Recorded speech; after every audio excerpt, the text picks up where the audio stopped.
Got it. All right. Hello, everybody. Thank you so much for joining us for this very special episode of whatever it is we're doing here. We are working with Candice on her astrology and her finances.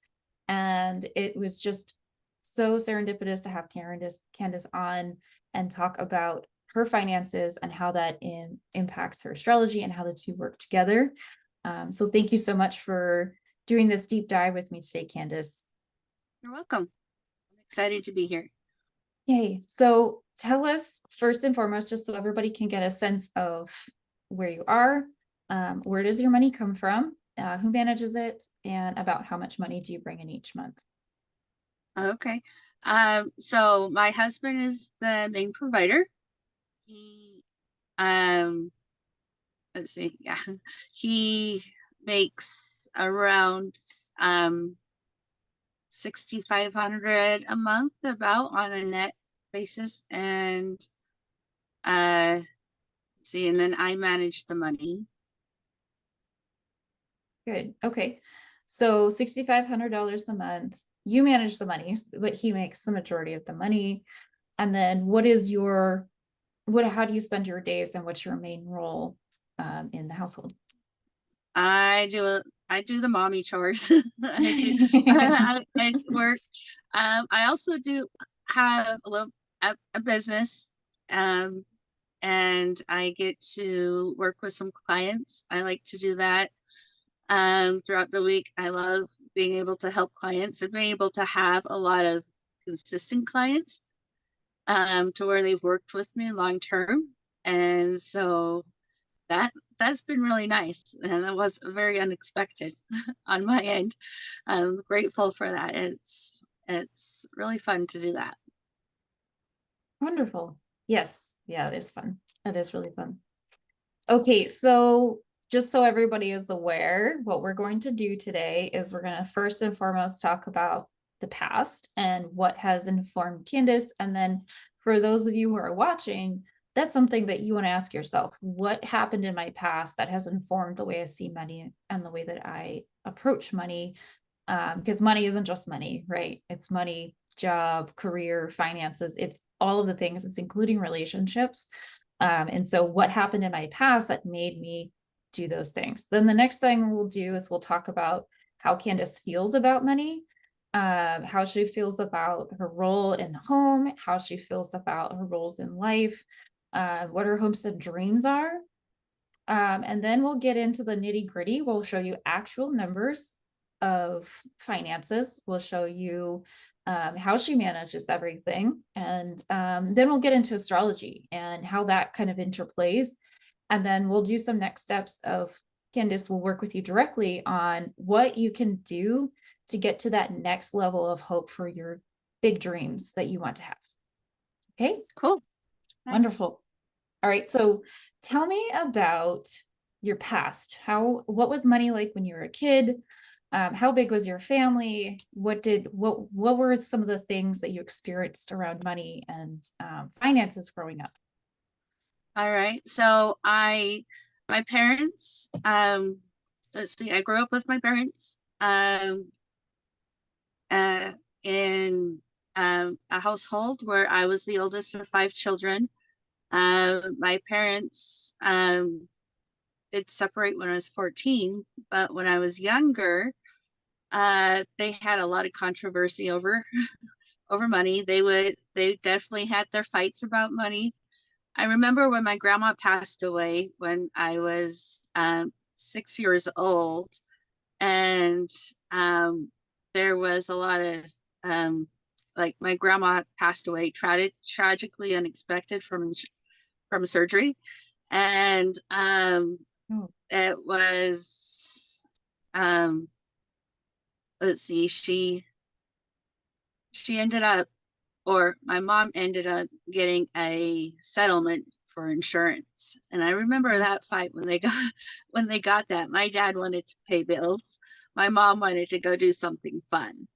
And so they were able to like split it. And so when I was around like that, I think I was around 9 or something around there, we were able to go to Disneyland. So, court cases take a while to settle and stuff. And so I was able to go to Disneyland. My dad did not go with us, and he stayed home and he wanted to work. He thought Disneyland was frivolous. And so all five of us went to Disneyland. And let's see. So other experiences with money. I remember my parents sitting down at the table. They back in the day they didn't have the computers, and so they'd have a little filing way that they were able to track what they paid and system there, and they would work on it together. Sometimes things would get loud, but I remember watching them and seeing how they worked their finances. My dad, I would say that he worked as much as he could. Yeah. I don't remember going on a lot of fun vacations. As I got older, my parents had a house built for them, and that was the year I turned 13. When And you say had a house built for them, they yeah, built the house though. yeah, They paid for it. Okay. yeah. Okay. And it was like we went from a 3-bedroom unfinished basement to everyone had their own rooms. And the house to me felt like a mansion.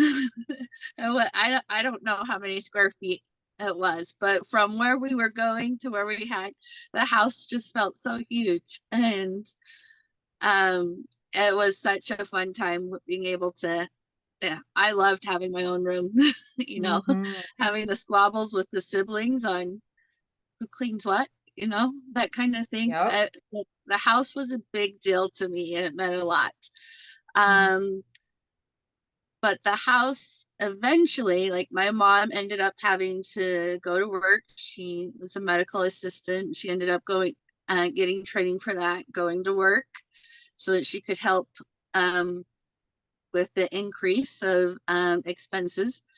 My parents eventually divorced. The house was part of it. Of course, there's other factors too, but the house was part of it, and the fact that they both worked and were burnt out. Then let's see. I growing up, I knew that if I wanted to go to college, I was going to have to pay for it myself. I hated Well, asking for money. Oh, yeah. question? Give me 1 second. Yeah, go back to this. How old were you when they had to lose the house, when they got rid of the house? Um, when we when okay, the question again. So Oh, so you moved in, you were 13. How long did you get to stay in that house? till I graduated, Till you I got to graduated high stay. school. Okay. Yeah, till I graduated, and then I moved in with my mom. My parents Mhm. divorced when I was 15, the year I was Mhm. 15. So it didn't take very long from having the house to my parents being divorced. But Yeah. I know that house building can be stressful. So Yeah. there's that. Let's see. I did well in school. I didn't even think about scholarships and um doing any of that. That was never, my parents never pushed me to do that or anything. My parents did not have degrees. Mhm. I thought that by having an education, I was going to be able to, I'd be more settled and be able to do more things Yeah. than they did, that my child that my I could influence my children's future, Mhm. because I really didn't like the money situation. So I knew going to school was really important to me. I ended up being the only one that out of my siblings that actually got a degree, um, at Wow. least a 4-year degree. I got a Yeah. bachelor's degree, and I I got a job out of um, high school, like the next August. I played during the summer, and then in August, I got a temporary job. I saved up money so I could write drive drive a car because I rode the bus. I hated riding the bus, but I knew it Yeah. was for a little while. I had a pretty good down payment. I think I had like 3,000 down on my first car, Wow. and I was like a $10,000 loan, and I had was able to pay off my first car. I owned it after a few years. That was my money, the money management I learned like from classes in school. I didn't, my parents didn't say, okay, they didn't sit me down and have a budget meeting of what does a budget look like and all that. I kind of just figured it out. Yeah. And so college, I was able to get pay for my first 2 years through my job, getting my associate's degree. I didn't have any debt other than my car. And then after that, I had for my second 2 years when I went to the 4-year university, I did end up doing the student loan thing and doing the government Pell Grant application deal. And I did qualify for some grants through that, and some student loan was able to get some student loans. Um, I knew like one thing I found interesting is on my student loans, I got a job on campus on college, and I was able to pay the interest on my student loans. So I tried to keep them, Wow. well, at least paying interest. I didn't pay principal very much, but I at least paid the interest. Let's see. Now, That's super responsible of you at that age. Most yeah, kids aren't even thinking about that when they're in college. They just go, that's a later problem. That's a future me problem. Okay, that's very yeah. forward thinking of you. I ended up graduating. Well, let's see. I met my husband while I was in college, and I had let's see. So I met him in 2007, and we married 6 months later. So like I met him in January. We were married in June, Wow. and 2007. And then going through school, I was doing the education program, the dual major with education, early childhood. That was my goal. Mm. But I ended up not doing well in the education part of the program and ended up getting released from that is the best way to say that. They says you're not doing well, and this really isn't probably the best thing you can do, but you can continue uh, with the early childhood. So I did end up graduating with a bachelor's of science in early childhood development, Mm. and um, being married. Let's see, finances from the very beginning. I was always the one to manage it. My husband, he he never had, except for his church mission, he never was ever on his own. He always lived at home other than church mission. He met me, like he came home the right before Christmas, and he met me 2 weeks later. Wow. So he didn't really have a lot of time of like, he never did the on your own away from parents kind of thing other than the mission. And then um, he also has ADD or Okay. ADHD now. And so his focus, he I think him sitting in front of a computer would be like the worst thing ever for him. Yeah. Yeah. So yeah, so that was probably one of the reasons why I always did the finances and marriage. He's worked most of the time job wise. I've had a few jobs where I've like cleaned houses for, I cleaned my grandpa's house. I got a little bit of money for that. I worked newspapers for a little bit, and um that was hard because newspapers at that time was 7 days a week.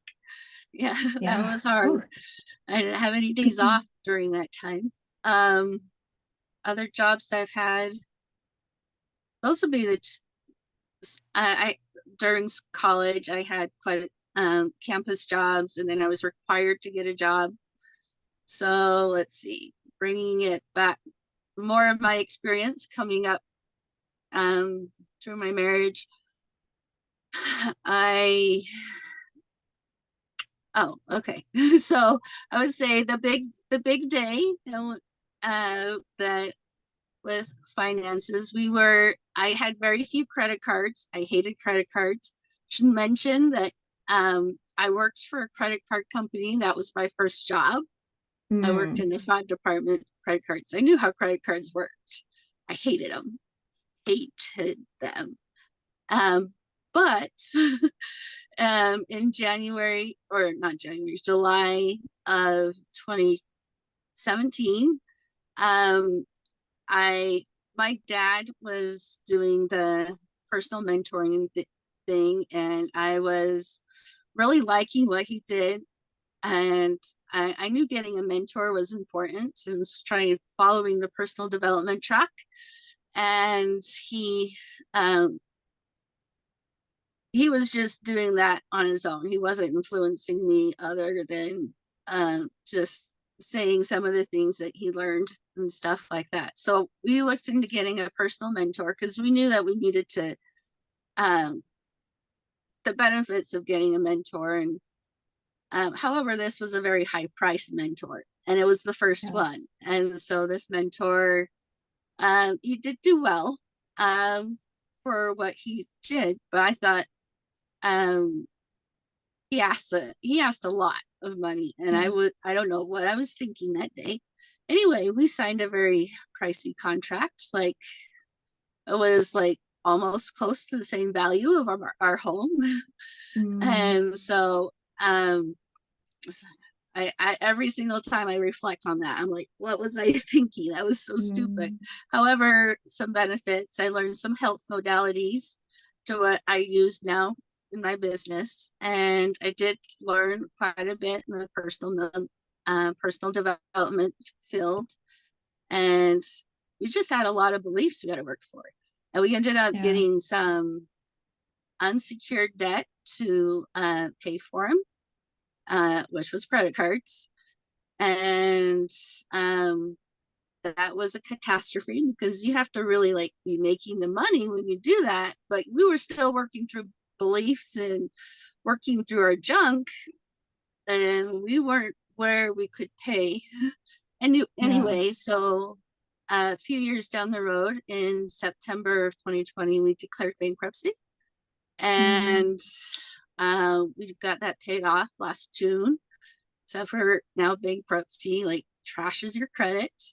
However, the only debt that we have now is we have our first and second mortgage, student loans you can't claim on bankruptcy. Finally, just barely started to be able to pay on those, which I'm unreal. Well, I'm I think kind of excited that I finally had to pay those off because they like I graduated school in 2008, and here I am 2024 yeah. just barely starting to pay those off. Yeah. Yeah. And Yeah. so I'm actually really enthusiastic that finally get to have that like cleared and working on paying those off. So house, student loans, and a vehicle. That's all we have of the consumer debt. Yeah. And so that pretty much brings it. That's my experience. I hope that wasn't too That's long, but uh, beautiful. Yes. And this wasn't your first experience with bankruptcy in your family, right? So can you talk a uh, little bit about that? yeah. So when I was probably around 20, that house that my parents built, my dad ended up doing foreclosure on that house.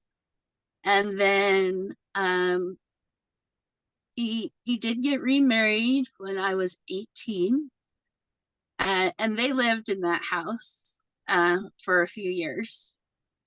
And um, and then they did ended up doing foreclosure on it. And let's see, I don't know how many years later, but about probably about 10 years later, they my dad and his wife, they ended up declaring bankruptcy because of a business thing that he did, and that didn't work out well for them. And then my mom with her husband, eh, they got bankruptcy. They did bankruptcy. Uh, like that was like probably when I was around 22. And then my sister, when she got married, um, let's see, she got married, I think, in 2004, and they did bankruptcy around 2008. So, and then my other siblings do have money issues, but um, yeah, those But are this was the all about only the same time, bankruptcy. right? Within a 5-year span of each other, your family members, right? Yeah, my family members when I was going to school. Yeah. Okay, and so this is pertinent because we're going to talk about that later on in the astrology and how that comes through in the astrology. Okay, so let's talk about your feelings. Let's just change gears a little bit and we'll go into some of your feelings around money. Um, what is your feelings around financial stability? Do you feel financially stable? And just kind of go into a little bit about stability. Yes, I feel financially stable to like some degree. Like if there would be no changes and we keep like increasing and things like right at this moment, I feel stable. Financial freedom, that's another thing altogether, but Yeah. stable, like if things were not to change, I feel stable that way. Um, Feelings around money. I'm like, I have personal insecurities about me being the one bringing in the money. I've never wanted to have to bring in the money. I feel like that's a little thing with me and my husband that we're trying to work out with the business because he works very hard. His job is he's a truck driver. He he has an option to have 2 days off a week, and he has to at least take 1 day off a week because they can only drive so many hours before they have to reset their clock for the week for the hours that they drive. And so he has to take definitely 1 day off a week. And he works 10 to 14-hour days. Mhm. And a lot of times it's from like, say, from 2 in the afternoon and sometimes 2 in the morning to when he gets home. And that's 6 days a week, most of the time. He does get a little bit of vacation, and so he likes to use the vacation. Um, and so, but anyway, he's like, I don't want to have to work so hard. Yeah. And I feel overwhelmed of like, well, then that means I have to do more in the business. Yeah. But I think that I personally would be I love my husband so much. However, I'm sure you understand where the conflict could come in if you're like 20 home 24/7 together. I kind Yeah. of need that time to be able to focus and do what I do, Yeah. and I get distracted with him. I don't know why. I just get distracted with him. So Mhm. I get overwhelmed a lot thinking that I have to like take over, like bring in a lot more money with the business. And I just haven't done anything well as much as I would like to do. Or Right. um, so I'm working through some beliefs and blocks and things around that. Um, let's see, other What do emotions you around it. feel? Yeah. What do you feel about? Because money isn't just money. It's money, it's jobs, so different roles you have, it's career, and it's Uh, finances. And so you've touched about the stress you have with finances, that in and out, push pull. But then you have like, what do you feel about your roles at home, and how do you feel about the different roles you have to play? okay. I really like doing like the mom stuff. Sometimes I wish I had more energy to do it, like keeping the house clean and stuff. I do pretty okay. I need to involve my kids more, but that's a whole nother story. That's a whole Uh, other thing. and then I really do enjoy that. I do enjoy working with my clients. I love being able to talk to them.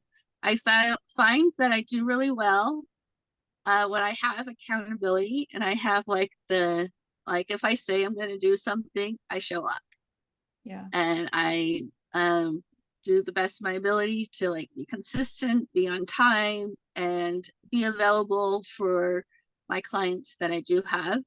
My clients that I do have been very long-term clients, so I Mhm. haven't really had to go get new people. Uh, and so, yeah, the clients I've had, most of them, sometimes I get a few individual like energy work sessions with other clients here or there, but I haven't done a lot to advertise myself and get myself out there. Yeah. Um, let's see. I wanted to express as a child emotions that I felt.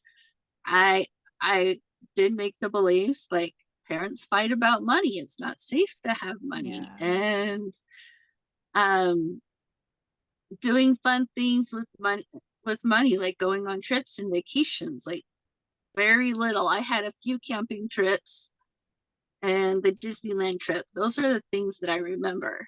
Um, Yeah. but going as a family on vacation, that didn't happen. Yeah. So spending money on fun things was not something that happened often. Mm. Hmm. So let's see. As a young adult, I knew I was on my own. Any money I made extra, because I forgot to mention that I did have a couple jobs as a teenager. So I was able to like at that time get a few things that I was interested in. My parents did pay for the necessities, but if I wanted anything extra, like to go out and do something with friends, Yeah. or like I remember I belonged to like a at that time a music club. And if I wanted the music, I had to pay for it on my own. And Mm. so um I had um uh, I as a as a young adult, I knew that I was on my own. I didn't want to rely on my parents. I couldn't rely on my parents. They had their Yeah. own money problems. Yeah.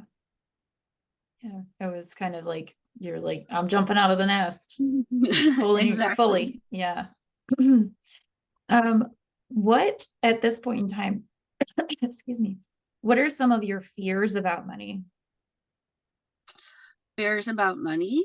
Money like going away. I do Yeah. some of the things that I'm like trying to balance out because I do like to like follow like kind of like the global events and Yeah. like I don't know, last day kind of events, kind of things, like what's supposed to happen with money. Then the astrology stuff of like Pluto bringing things in, tearing them down and rebuilding them.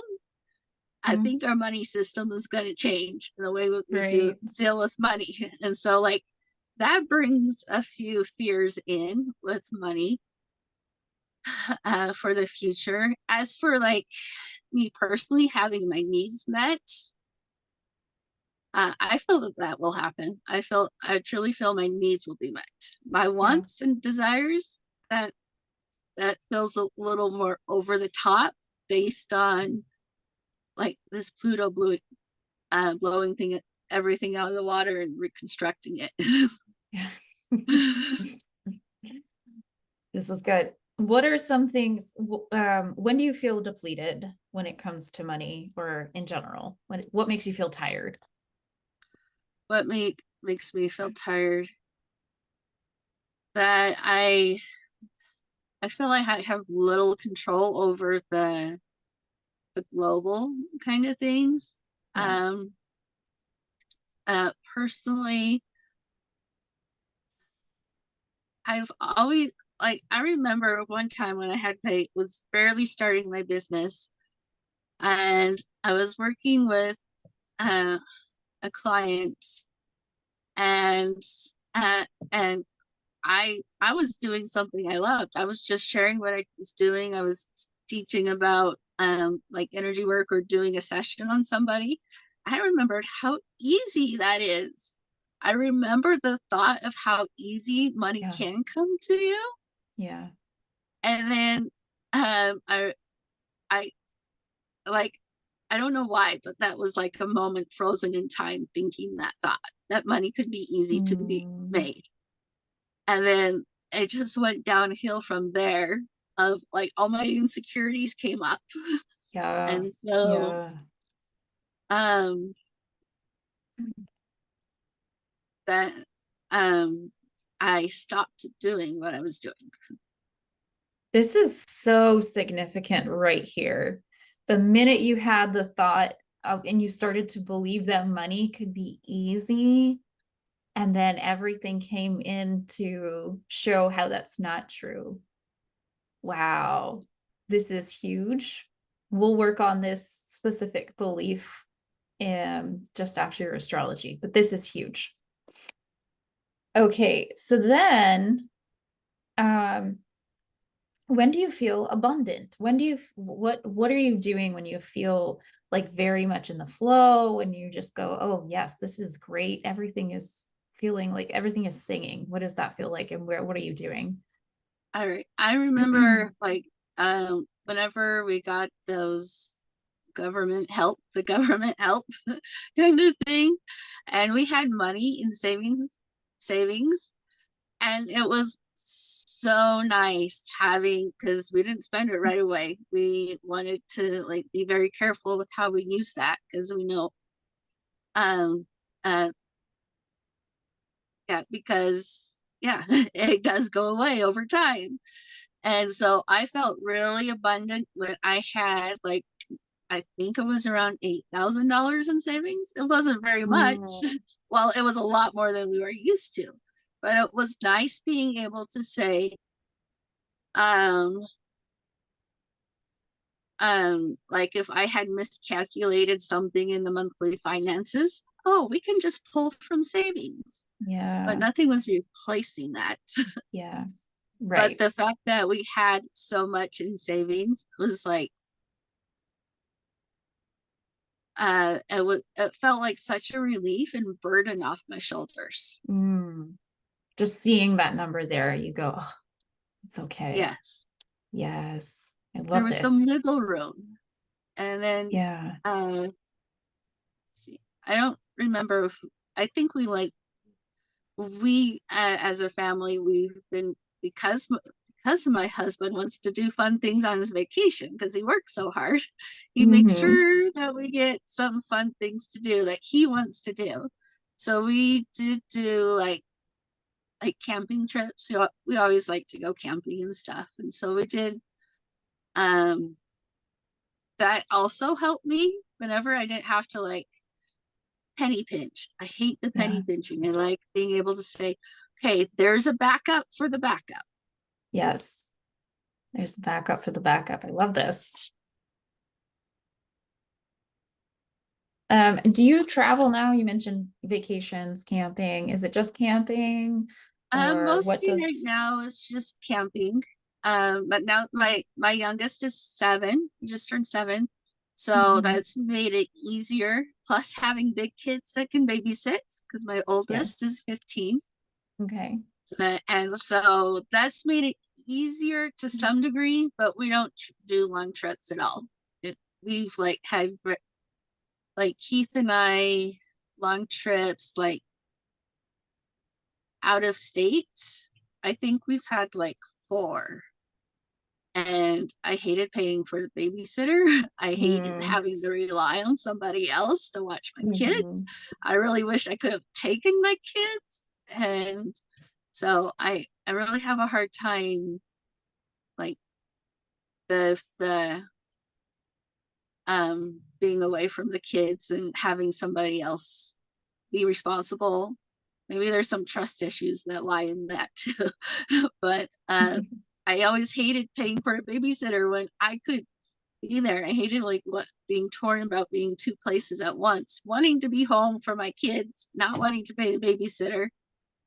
Yeah. And also knowing how much to pay the babysitter, because if you're gone all day and you employ an adult for X amount of days, is it like the same as getting like a full-time, like if they were to work a um work a job that's, you know, 8 to 10 hours a day, do you pay them that same wage whenever?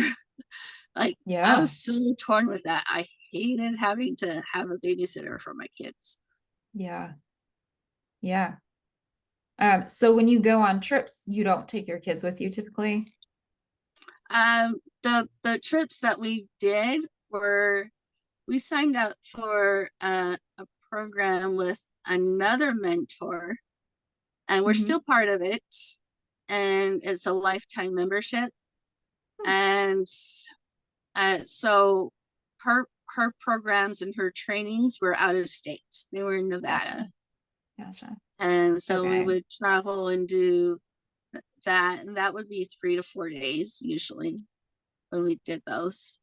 But we've only been to a few because I'm still torn about, like, I don't think my youngest two kids, well, my older two kids could watch the younger two and still have a house afterwards, like for Yeah. a long term. Like, so it would be really rocky to depend on that, and then to bring in another adult when the kids are basically on their own.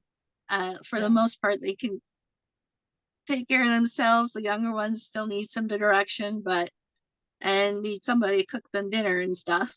But um, the older two can. So like, how? And I don't have a lot of friends that I could like just call on and say, "Hey, we're going out of town. Can we trade some babysitting or something?" Just the, or trade either, or can I pay you for babysitting? I don't know how that Yeah. works. Yeah.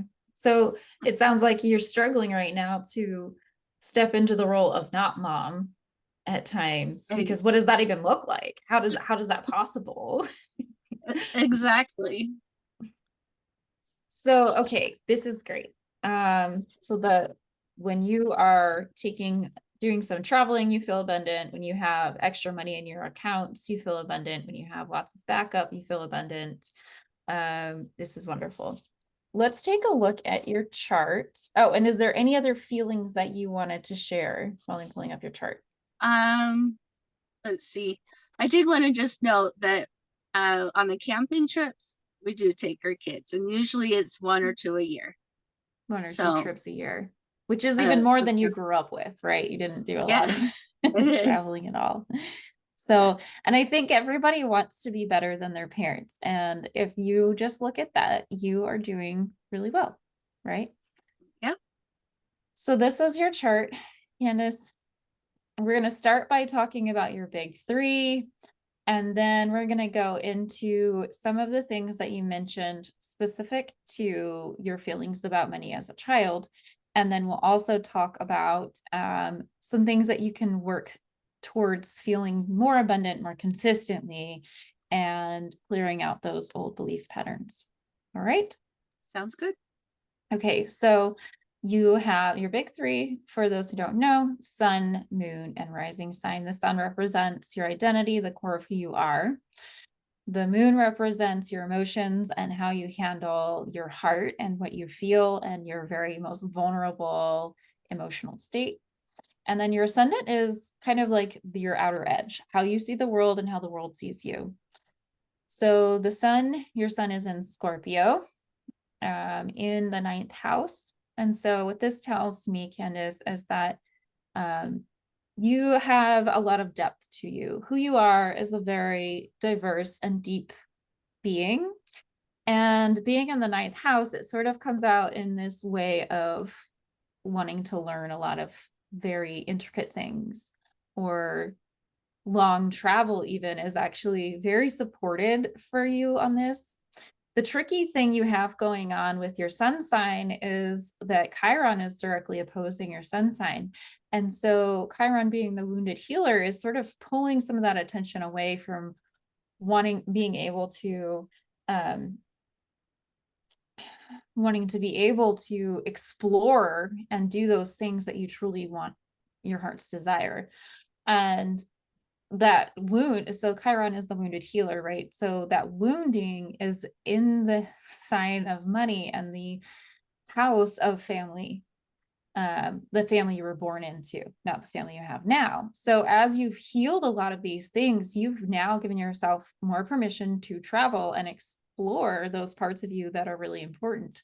And there's just more to mine from your childhood experiences of not being allowed to travel and feeling like, okay, money is a big problem. And so the more that you work through and heal your childhood experiences, the more you'll feel like yourself. And that is a wonderful thing.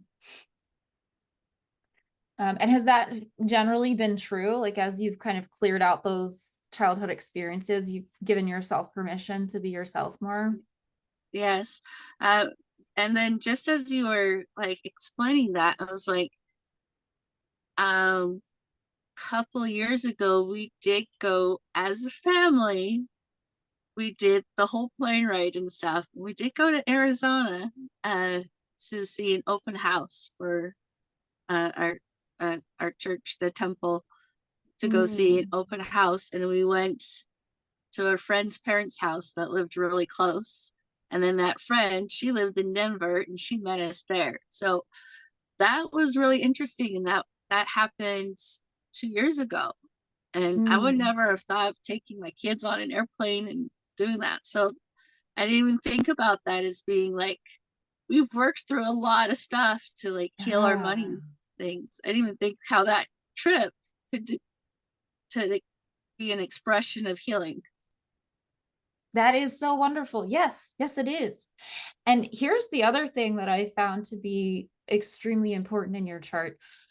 In the questionnaire that I gave you, one of the things was like, how high is your self-worth? And you put a 6 out of 10, which is pretty good, especially for someone with a Chiron in Taurus opposing the sun. And that to me alone is like, you've done the work. You've done a really good job of building up your self-worth and feeling and clearing out all those old childhood stories. So all of that belief work that you did, as painful as that lesson was, with that big money bankruptcy and all of that, you worked through it and you came out with a lot of lessons. And I want you to know that. Oh, that's cool. One thing I found was astonishing, and it never occurred to me that some people don't actually pay off their bankruptcy. Because whenever I went, Yeah. I called our mortgage lender, and they say congratulations on getting that paid off. And I was like, Mm, really? And I was like yeah. stunned that they would say that. And they said you would be surprised at how many people don't finish paying that off and doing all the work to get that paid off. And I was like, even though that experience was like one of the worst, I to know that I completed all the process of it. Yes. And Yes. You I didn't finished the think process. it never occurred to me that nobody or many people don't finish that process. Yeah. That is true. And it's true that it's also true that a lot of people don't pay off their student loans. They just always have them until they die, which is wild. Yikes! Yeah. Hmm. Um, okay, so your ascendant is in Aquarius, so the world is a little bit of a weird place for you.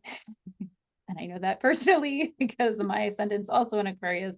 The world just is a little weird. Yes. Um, and then your moon is in Aries, which is in the second house. So the moon in Aries, often I find that a lot, I love moon Aries, tend to be very sarcastic, tend to be very like fiery emotions, like a lot of passion and very well driven from an emotional standpoint. And this is a wonderful thing. Also, I don't know if this is true for you, but most of the Aries moons I know are, well, they will say something like, okay, they will make fun of people, but it's because they love them. And it's like a weird dichotomy, but it's like, I wouldn't care if I didn't care enough, I wouldn't make fun of you. Right. But this is the important thing as far as your money is concerned, is that you have it in the second house, which is the most famous house for money. And we'll go over some bits and pieces where that's not the only house that it comes to money, but that is the most famous house that comes for money. So your money comes through doing your heart's work. When your heart is lit up, then you have more money coming to you. Does that sound Cool. true to you? Yes, it does. It Yeah. does. The tricky thing you're experiencing though is what's called a yod, right? And so these yellow lines. I've wondered how that worked. I was like, is there a specific day that those actually come to pass when everything's all conjunct or trining? It's like, does that have a specific date? But I'm wondering, I didn't even think of that being connected with money either. Yeah. Yeah, your moon is at the point of this yod, which the yod is a finger of God, and it's like pointing directly at the thing that's on the apex of that, and that's the moon in the second house. And typically what happens is in the first half of life, this thing right here feels very elusive because these two parts of the yod are screaming for attention. And so when you have these, in general, when you have these yellow lines, like you have one here that's not part of a yod between your ascendant and your north node, when you have, I think it's a quincunx, I forget what it's called, but it's one of those fun Yeah, aspects. I've got But it's, two yods. I think I've got the two you do yods. actually, you're right. It's two yods. You're right, because it's got this. Yep, that is wild. Okay, so anyhow, by itself, a quincunx is a choice you have to make. It's like stop and go traffic. You can't choose both at the same time. When you're talking about squares, you choose both and you come to terms with both at the same time, and you can find peace in that, and you can find that peace in that tension. With a trine, for example, the 2 points on the end are just beautifully working together. And the tricky part about that is to even notice that it's there, right? With a quincunx, you have to choose one or the other. It's on, off, on, off, on, off. When you have a yod, the one at the point is never going to be the chosen one automatically, because if you have to choose between this or this, and you have to choose between this or this, you're not going to choose this one. That's just kind of like how game theory works, right? If this one has to be on or this one, and then this one has to be on or this one, then you're going to choose these two most often. And the moon is not going to be the chosen one. Your heart is not the chosen one. And you have to intentionally choose it in order for, it's not going to naturally be chosen, and it's not going to be easy, but you choose the money, you choose your heart, you choose to be in that flow, and then you'll start to see a lot more things moving forward. Yes. Oh, very interesting. But I'm like, it's like what I'm feeling right now is like completely makes sense. Like I'm just like excited to realize this because I didn't realize about that one or the other choose. But also like the type of work I do, I feel it's emotional type work that is really connected with the moon and Mm-hmm. showing up as a service to help people work through their emotions. Like the rising sign is how I show the world, uh, and how I'm service to the world is like being somebody who helps people heal and change their mindsets to as it's connected to emotional work. Yes. Yes. And that's where your money is supposed to come from. That's where your money is like most going to easily flow from. But the second house is about income. Okay. Having a high income. And so far, your money has come from your emotions, right? It's coming from your husband, Yes. coming through that moon in a different way. And it can come through that moon in another, where you have your own set of income, but right now it's coming from love, right? Okay. But we're talking, the second house now is only about income. When we talk about assets and we talk about buckets of money, right? So there's two kinds of money. There's buckets of money and there's faucets of money. Income is a faucet. A debt Okay. payment is a faucet out, right? It's a pouring out. Or an expense is an outflow. Buckets of money are assets, and assets are ruled by the eighth house. And you have a lot of strong support for assets. One being Saturn in Virgo is like, no, I'm going to have some assets, right? And so you set out as an adult initially to say, I'm going to have some assets. I'm going to buy a car and I'm going to build my assets. And you did. And you did it by showing up to work every day and doing a good job. That's very Virgo, right? That's a very Virgo way to build some assets. Wonderful. Yeah. And And then I've you've got got this Pluto. I got this stellium too there in Virgo, so I'm sure Yes, that plays a role too. absolutely. Yes. And so like you've got so much in Virgo here, with Jupiter and your North Node. And that's also part of your second yod, right? We have the first yod here. And it's part of both yods, this North Node Jupiter thing. Sometimes you find like a little key where you're just like, this is the one thing I'm going to focus on. And your focus in general. So aside from assets, we're just going to pause that for a second because you're right. This stellium, oh my gosh, there's so much stuff in Virgo. But this right here, this conjunction between Jupiter and your North Node tells me that when you are fully yourself and you're following your life purpose, then all of this other stuff is going to work out too, right? Like this is probably the biggest key to your chart is your North Node and your Jupiter, because it's connected to everything else, which in turn is also connected. The only thing it's not really connected to is this square right here. But yeah, it's connected to your Chiron, which is connected to the sun, right? And then the sun is part of this yacht. And then we're back to the yachts. So this right here, the more you work on your one-to-one relationships, and that's in the seventh house, and showing up consistently and doing the work and being yourself, everything else will kind of work out. Cool. Yeah. When the thing that you need to let go of is this need for survival and this constant drive for survival and this fear of survival.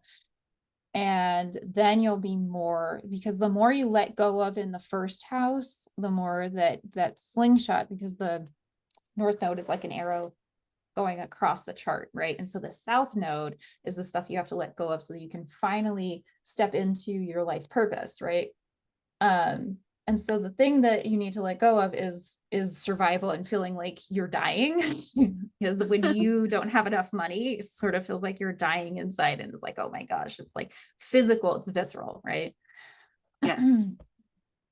So letting go of this visceral feeling around money and this, and you can keep the high aspects of that first house, right? You can keep the high aspects of like, I am good enough, I am here, I am valuable. And again, that's something that you have worked through with all this stuff, is I am good enough, I'm here, I'm valuable. And then letting go of that other stuff, that survival stuff, this I'm gonna die feeling. And that's happening in Pisces, right? Because this is Virgo Pisces. And so you're also kind of letting go of overgiving and being like that. That's the stereotypical like martyr type, and not wanting to, and letting go of victimhood so that you can show up consistently and like not feel taken advantage of. Oh, wow. That's really cool. I like that insight. Okay, good. But yes, that was really important that you brought it to kind of the key of your chart, which is showing up for your life purpose and really just being yourself. Okay, especially when it comes to one-to-one relationships and your coaching program right now, it's all one-to-one coaching. That's a beautiful thing for you, right? Yes, I love Yeah. the and being able to talk, but I do understand the group coaching where I want to move more into that too. But Okay. as long as I have the opportunity to connect with at least those who choose to clients on a one-on-one basis, I think I'm always going to have to keep that because I like that individual connection. Yeah. Yeah. That's important. Okay, so let's go back to assets.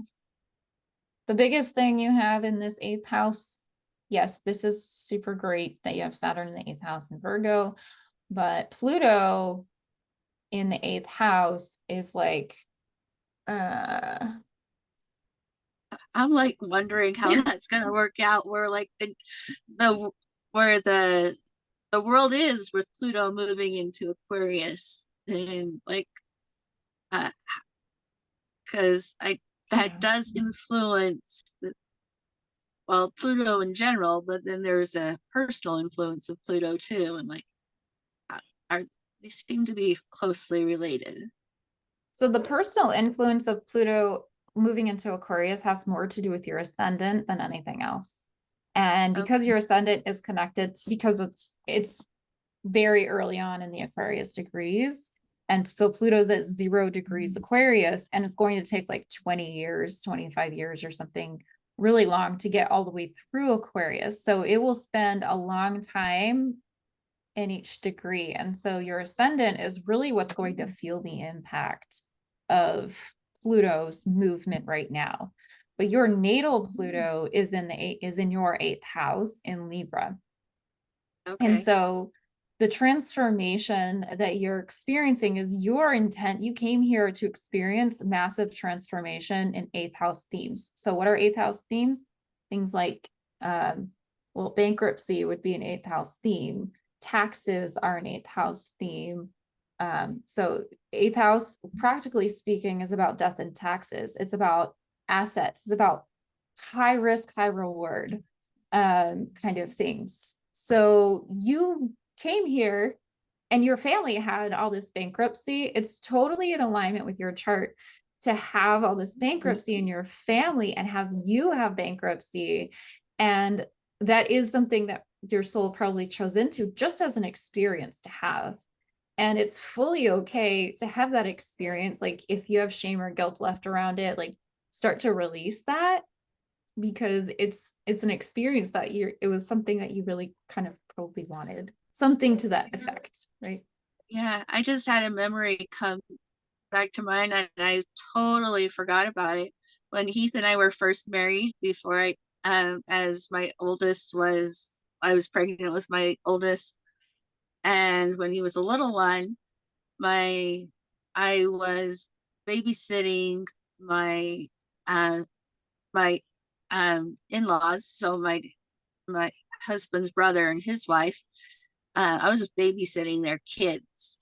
And Mm, I remember whenever we had to do taxes, because I counted that as income, they um I would have been considered a domestic assistant, and they yeah. didn't provide that as an income. And then when I had to go do taxes, I asked her about it to if I could get if they could provide a W-2 for me as a domestic assistant, and she says, no, you need to claim this as a business. And all I had to write off was mileage. And I'm like, Mm, I didn't think of this as a business. I wasn't doing it as a nanny. I was coming to work for you. You paid me. I didn't buy food. I didn't plan activities. I just basically watched the kids. So yeah. maybe there's some things I need to work out with that, with my own personal things when I discussed about my having to leave my kids when I go on Mm, trips, and then taxes and how she tied that into business. That it's like that's falling into place why that was a very hard situation for me. I hated the fact that I had that the taxes worked out the way they did because I couldn't claim it as a W-2 income. yeah. Yeah. So you had to pay a lot of taxes on stuff that you didn't realize you were paying taxes on. Yes. Mm, Interesting. very interesting. Very interesting. Okay, so that is assets. Ooh, assets, and then that's your income. So you have some very clear things that you're here to understand and experience and work through. And one of the most interesting things you said before we started recording was that your dream is to feel like you're fully reborn from that experience. And that to me just screams Pluto. Um, and Pluto in Libra, I mean, you have massive change through the court system, right? Through the justice system, massive change in your assets. Like that is like so much, very pointed. Interesting. And so that is, it seems like you're coming on the other side of that now, and the rebirth is already happening. There's nothing I can really tell you to do or say or work on because you're already doing it. And the more Wow. that you do this, the more whatever it is you're doing, keep going. Nice.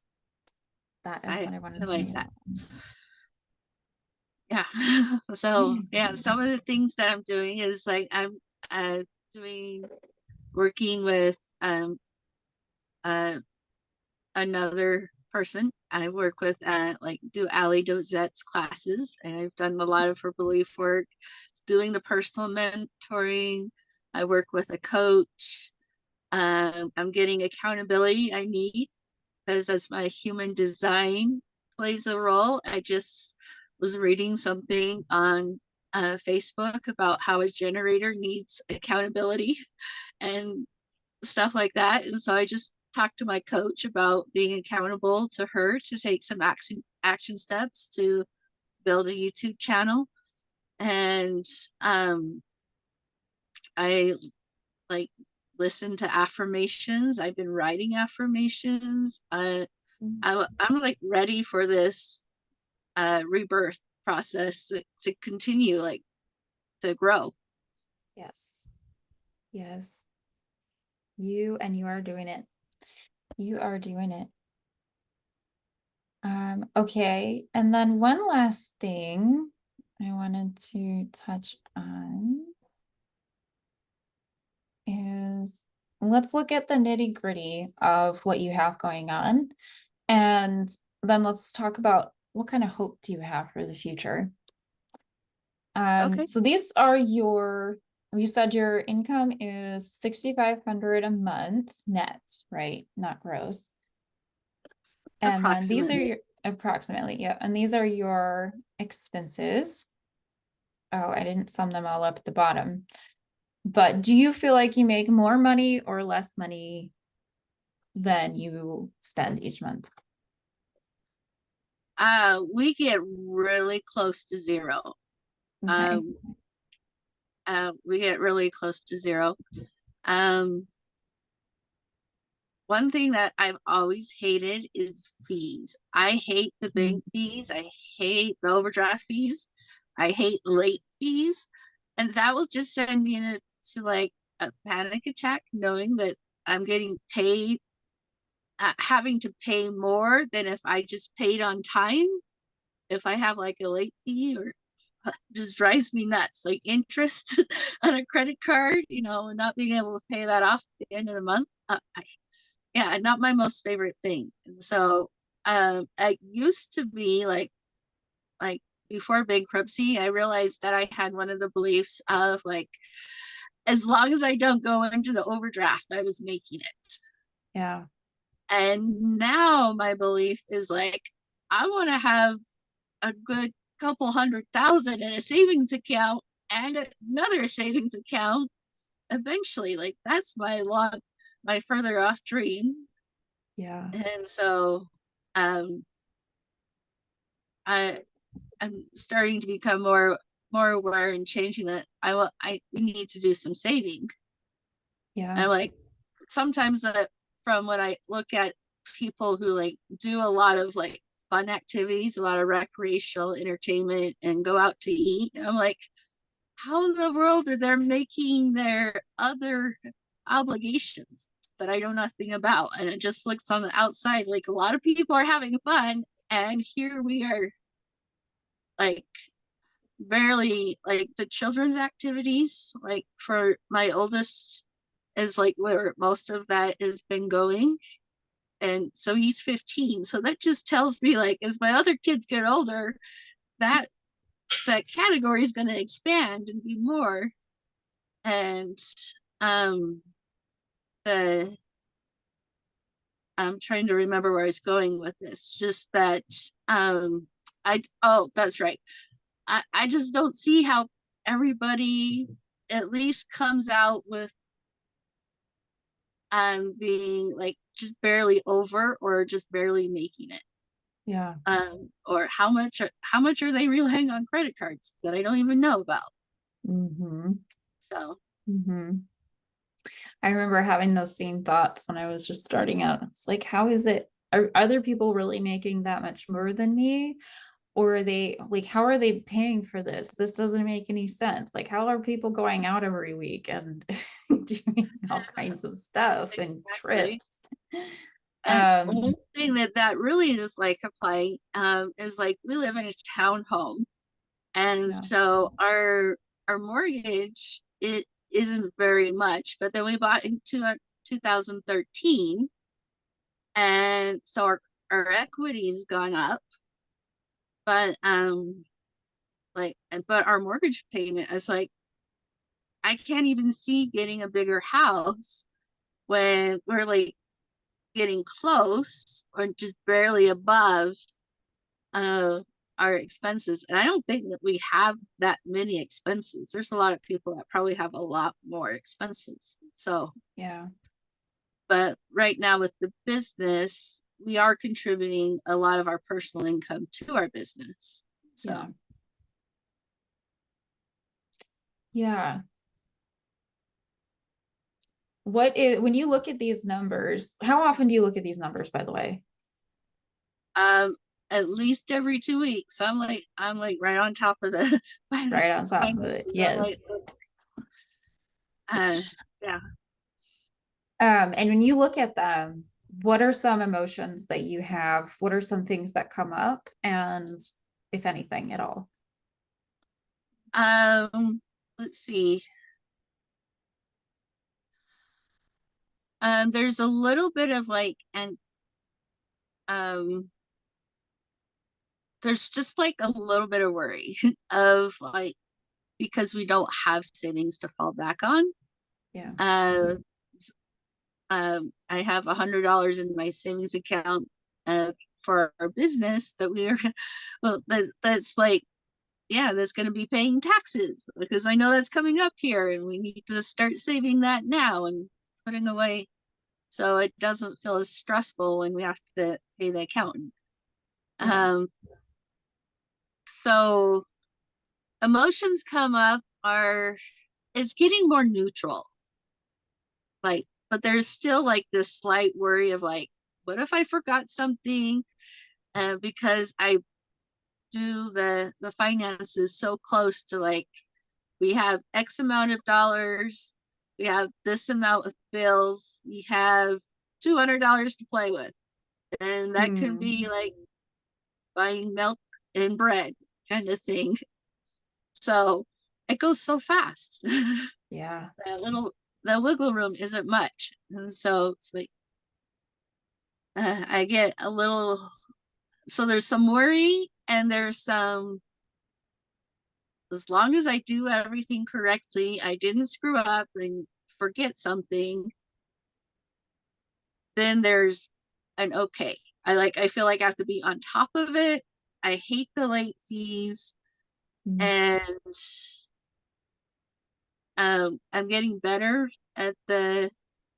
Well, feel like I've at least partially released. As long as I don't get any late fees, I'm good. But that's not abundance. I'm like, I want to have thousands in a savings account to be, and that's not there. And so that ground of just starting out with savings to where I want to be, it feels impossible. Yeah. Yeah. All right, let's do a little process around that because I think you're not alone in this. I think that actually most people, even in your income bracket, are feeling exactly this way, Okay. surprisingly. And I think that a lot of people go, "Oh, this person makes $6,500 a month." And yeah, you're fine, like your basic needs are met, but there isn't that extra feeling of abundance that people believe comes with that kind of income, right?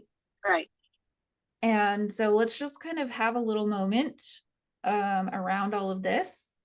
Um, and then I'll have a list of things that you can journal on based on what's in your chart. And then we'll do a list of tapping scripts to bring into that as well. Okay. All right. So just kind of imagining um, your savings account and where it is right now. And then getting a feeling of that savings account and being very present with that savings account. And anyone who's watching, do the same thing, like really feel into that savings account, especially if you feel very identified with the feelings that Candice has been expressing. And it just feels very like flat in my mind. It kind of feels like it's just like flat. You want it to be singing. It doesn't feel like it's fully like depleted. It doesn't feel negative. It just feels very flat, very neutral, very meh.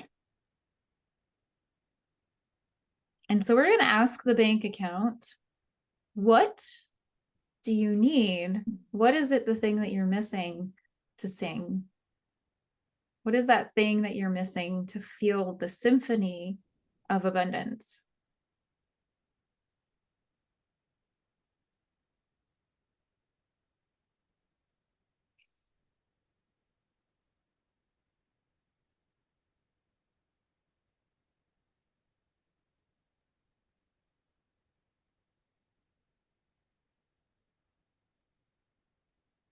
And there's a little bit of a sadness around this desire for excitement and newness. And there's a fear around that too. And I think this is super common as well. Like, I'm in a stable place. I shouldn't be complaining. Why would I want more? Do I really need to have more? Is it asking too much? Am I being high maintenance if I want more? If I want more excitement, if I want anything above and beyond having my basic needs met?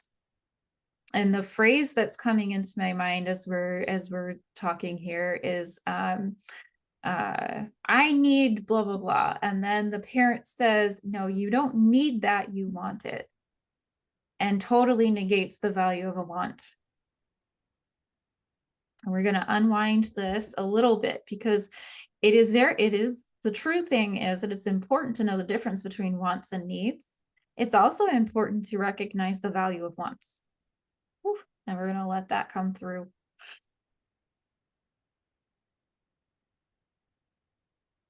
And let that kind of raise the volume on there is actually a song inside the bank account, but it's like your perspective is so high that it's like, no, no, no, no, it is flat. But if we just kind of zoom in very, very, very closely, you can see there is this little song in the bank account. There is a little bit of a song in there. And we're going to amplify that song and we're going to make it bigger and bigger and bigger, and allowing wants to be inherently valuable.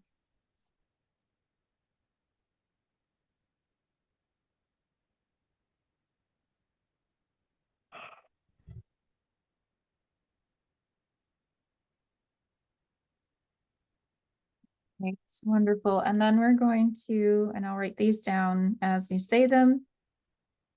So my wants are valuable.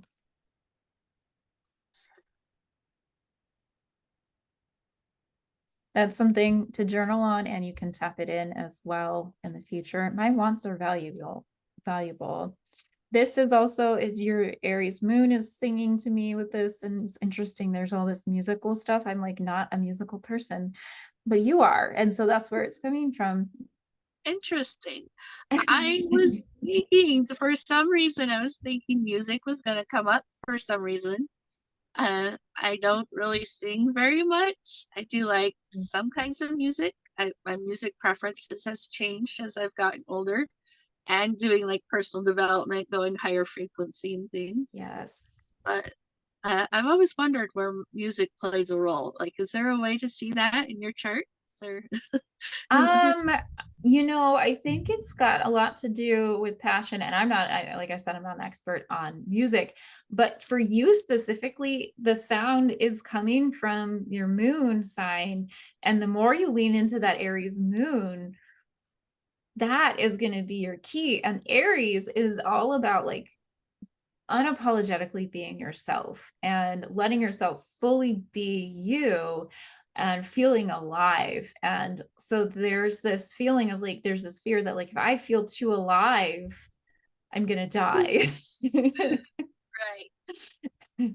So I have to stay even keeled and I have to control my emotions. And so letting yourself be a little bit more dramatic than you're being, letting yourself feel a little more dramatic than you let yourself, that's going to be the key. And that is your resistance, is that high maintenance. I'm a salt of the earth woman. I am grounded. I am this.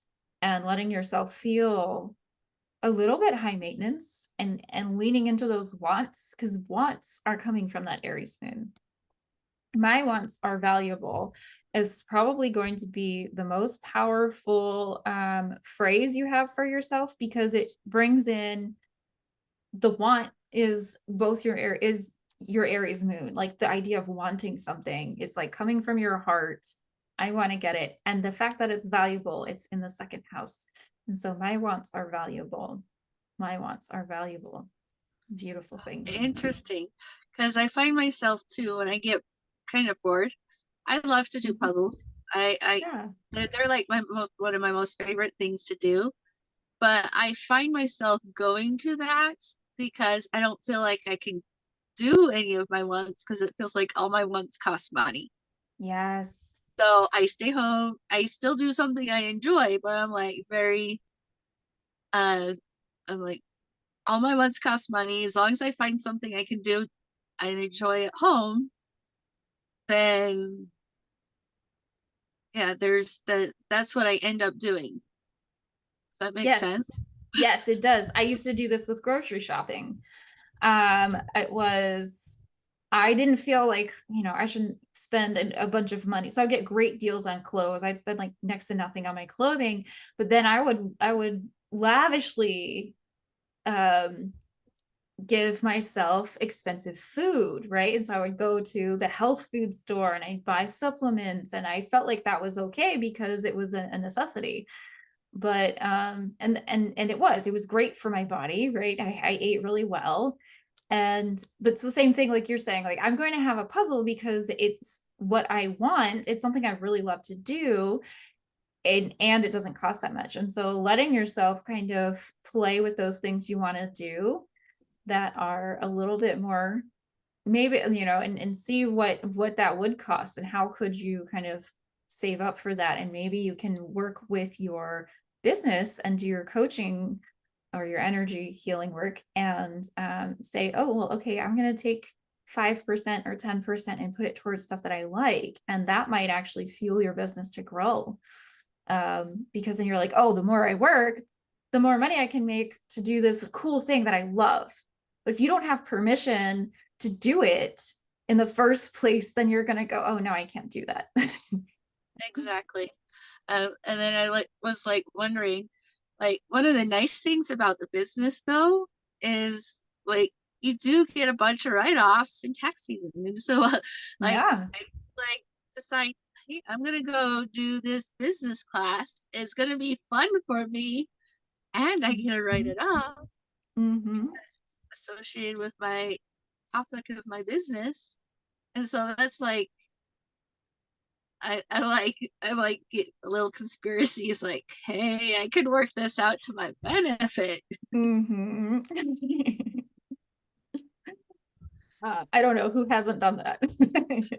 Exactly. Making your business, because your business is part of your heart's work anyways. And that makes the most sense to step into those things you love that are also part of your business. So it's also a tax write-off, right? Yes. Beautiful, beautiful way to experience the my wants are wonderful, are valuable. Okay, what is one thing that your bank account told you that was really important for you to learn today? Consistency.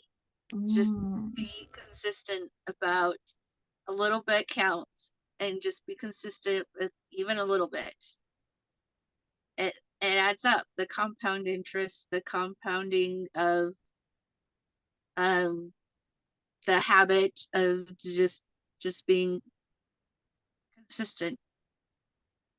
this is great. That's so great. Look what you learned from your own bank account today. Yes. Yeah. It just wants me just add a little bit more to savings is the consistency, not really even the amount. It's just doing a little bit up over time. Yeah, It adds up. it adds up. It adds up. And it starts to create its own gravity, like its own sense of cohesiveness and its own kind of gravitational pull. That's the word. And it pulls more stuff towards it as you do those little consistent pieces. Yeah, that makes so much sense. But if I had told you that, you would be like, that's nice. You had to come up with it from your own self because then it means more, right? Yes, it does. Yeah. Very good. Okay, well, thank you so much, Candice, for being so open with all of your finances, with all of your feelings, with your star charts. I love your curiosity with star charts. I love how much knowledge you have already with that. So that was really fun. And I really appreciate you for being on with us today. Thank you so much. You're welcome. I'm glad to be here. All right. Well, if you want to have a session like this, please just email me, jan@janhealing.com. And thank you so much for watching. Have a great day.